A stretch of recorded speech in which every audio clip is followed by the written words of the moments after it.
Hello there folks, my name is Spoonks and welcome back to another episode of Box Office Chat. This is the show where I break down the top 5 domestic box office results, see where each movie landed, and see how well each movie did. So let's get started. Number 5 was It Ends With Us, making $3.7 million this weekend, adding to a domestic total of $141 million and a worldwide total of $309 million.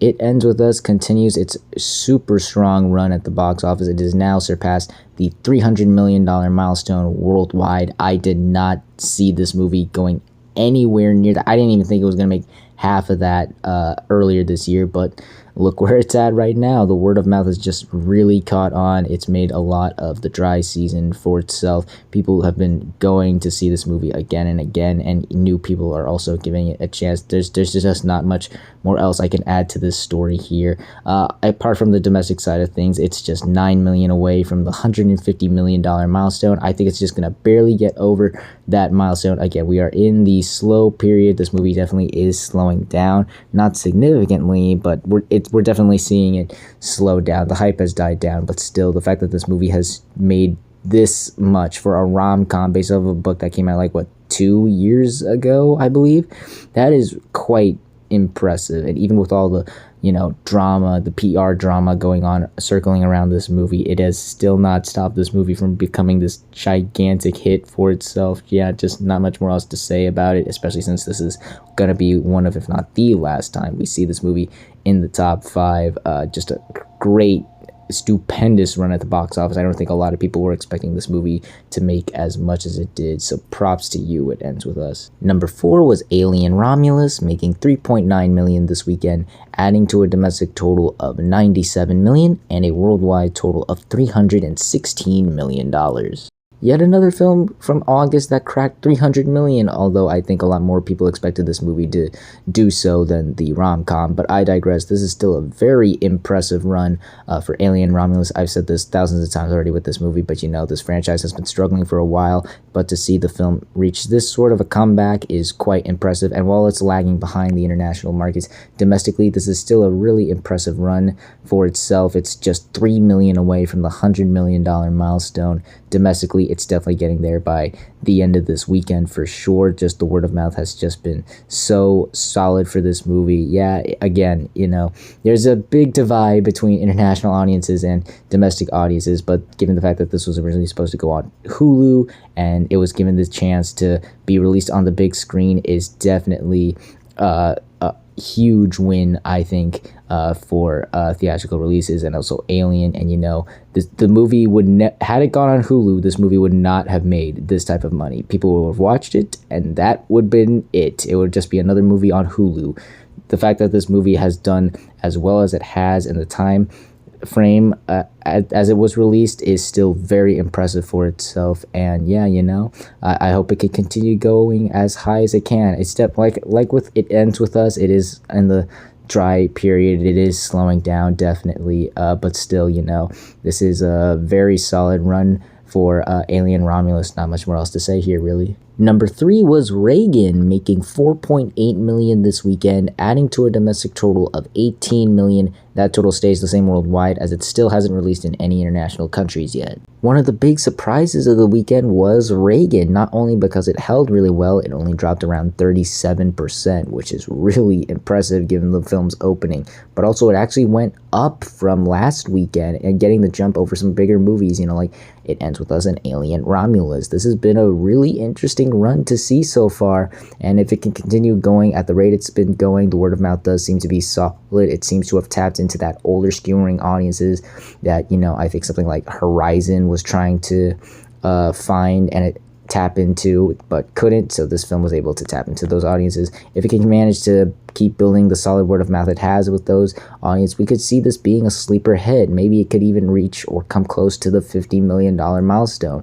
Again, maybe this is me shooting for the stars, but stranger things have happened on this show, and it wouldn't surprise me if this were to share the same fate as some other films that are similar to this movie. But yeah, this is a really impressive second weekend for this movie. I went in with this movie having the lowest expectations last weekend. It charted in the top 5, and that was the most surprising thing about that film's performance. But yeah, if it can continue surprising to this small but still impressive degree, then I think we could see a very solid run for the type of movie this is. So yeah, Reagan doing some pretty impressive numbers given the type of movie it is right now. Number 2 was Deadpool and Wolverine, making $7 million this weekend, adding to a domestic total of $613 million and a worldwide total of $1.2 billion. Deadpool and Wolverine, despite facing its first really big competitor in its run,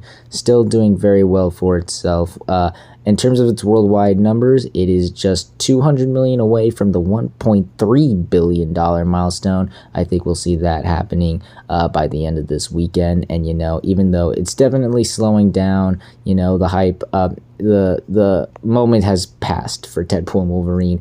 The fact that it was able to do these types of numbers against such a juggernaut. I mean, when we look at the number 1 numbers and this film's numbers, there's going to be a wide gap. But still, the fact that this movie was able to bring in some sort of audience to this degree is still pretty impressive. People still want to go and check out this movie despite, the summer ending. They, more bigger movies out right now. This movie is still satisfying enough people to go check it out again and again and again, or bringing in some newcomers to the film, kind of like with, It Ends With Us, which, funny enough, stars Ryan Reynolds' wife.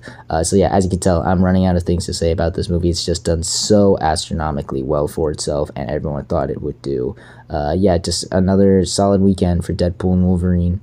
And finally, let's end the video off with the number 1 movie of the weekend, which was Beetlejuice, opening with $111 million this weekend domestically and $147 million worldwide. This is the 3rd biggest domestic opening of the year, topping Dune Part 2 and Twisters, but still sitting behind Inside Out 2 and Deadpool and Wolverine. It is also the 3rd film to open to over $100 million this year domestically. Worldwide, it is the 5th biggest opening of the year, sitting behind Dune Part 2, Godzilla x Kong: The New Empire, Inside Out 2, and Deadpool and Wolverine. It is the 2nd biggest opening for any movie released in September, topping It Chapter 2, Shang-Chi and the Legend of the Ten Rings, and The Nun, but still sitting behind the first chapter of It. And it is Tim Burton's 2nd biggest opening of all time, topping his version of Planet of the Apes, Charlie and the Chocolate Factory, and Dumbo, but still sitting behind Alice in Wonderland. So yeah, this movie really took off for a number of reasons. Obviously, it is spooky season. A lot of people are getting into the Halloween spirit already. Again, like I said last weekend, Spirit Halloweens are opening up, Halloween Horror Nights and all the various Halloween themes for various theme parks and networks are starting up right now. People are just really in the mood for Halloween, and this movie is a great way to get those people into Halloween. And also, Beetlejuice, being a classic Halloween film, has had a legion of fans, and I'm sure a lot of them were really excited to go check this out. The marketing was very solid. Once again, lots of creative promos and tie-ins for this film, and it's been a while since we had a movie that everybody really wanted to see. We had some hits, It Ends With Us and Alien, but it's been a while since something like this. We haven't had a movie like this since Deadpool and Wolverine back at the end of July. So this movie really filled that void for yes, this is a big blockbuster that everybody wants to see, at least domestically. Internationally, this seems to be pulling in another Twisters, where international audiences don't seem to really have that type of love and passion for the ghost with the most, unfortunately. But it's not like it's hurting the film or anything. Again, this movie only costed $100 million, so the film's already surpassed that. It's definitely going to double that very soon. So even if it does do around Twister's numbers, that wouldn't be the end of the world for this movie. So yeah, this is a fantastic start for this movie. A great opening, definitely the best opening in a while. It's felt like forever since we've had an opening as huge as this. Hopefully its legs are strong. It got a B+ cinema score, which is actually better than the first film back in '89. That film got a B, and as typical, this is a horror comedy, probably much more family friendlier horror comedy, but still a horror comedy, so I don't think that's too bad. We'll see how that affects the film. There's definitely some competition for this movie to face off in regards to some big movies, not huge. I don't think this movie's going to deal with like a lot of stiff competition, but there are certainly like some certain movies later this month and heading into the end of the year that I think are going to steal the spotlight a bit from this movie. But still, you know, as far as this opening weekend goes, this is a great start. Definitely a much needed big opening that we've been we've lost for a while. So to see this movie bring out the big crowds is really solid and was very needed. We were definitely hoping to see something like this soon, and we did. So yeah, once again, great opening for Beetlejuice. Hopefully we can get some more out of this. Hopefully the legs are stronger and we can get, the movie reaches some new heights. But as far as its opening goes, this is a great start. And those were your top 5 domestic box office results for this weekend, but we're not quite done yet as we've got another week ahead of us and new movies hitting theaters. And this weekend we have one new major wide release. I know that The Killer's Game and My Old Ass, yep, that's the title, are both coming out this weekend, but I'm not expecting much for either of those. They'll crack the top 5, but they won't make like a big impact on it. So the only one that I really have a lot of expectations for is the other wide release, that film being Speak No Evil, a new Blumhouse movie that's also the American remake of a Danish horror film from 2 years ago. It's about a family that goes on vacation, and there's another family there, but something is really off with them. Now, like I said with Beetlejuice, it is spooky season, and it does seem like this would be the perfect time for a new creepy horror film to come in and get people into that Halloween spirit. This film does seem like it can do that. They have definitely marketed this movie a lot. There's a lot of people talking about that trailer.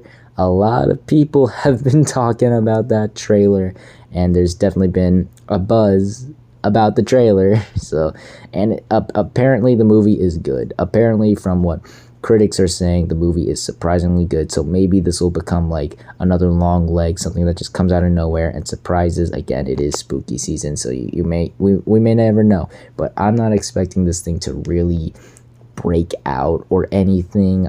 I just don't see it happening. Yes, people are talking about the trailer, but not as much about the movie, like if they're actually interested or hyped up about this movie. I'm sure there's some people out there who are hyped up about it. I've seen some people talk about, I actually really want to see this, but I don't think it's as big as something like Long Legs was or A Quiet Place Day One, Yeah, because of the lack of huge buzz. I'm not sure if this movie's gonna break out. It'll crack the top 5, but a lot of the buzz seems more directed towards how much people have seen this trailer in front of every single movie. So yeah, I'm not expecting much for this movie. Maybe it'll overperform again, but I'm not expecting a lot. I don't think it's gonna flop, but I don't think it's gonna do great. But we'll see how well this movie truly does, as well as the rest of the movies that land in the top 5 on the next Box Office Chat. And that's going to do it for this week's episode of Box Office Chat. What did you all think of the results? Were you satisfied, unsatisfied? Comment down below and let me know. If you like this video, hit the like button. If you like this channel, hit the subscribe button. Follow me on all those social media links right there. And until next time, everyone, stay sharp.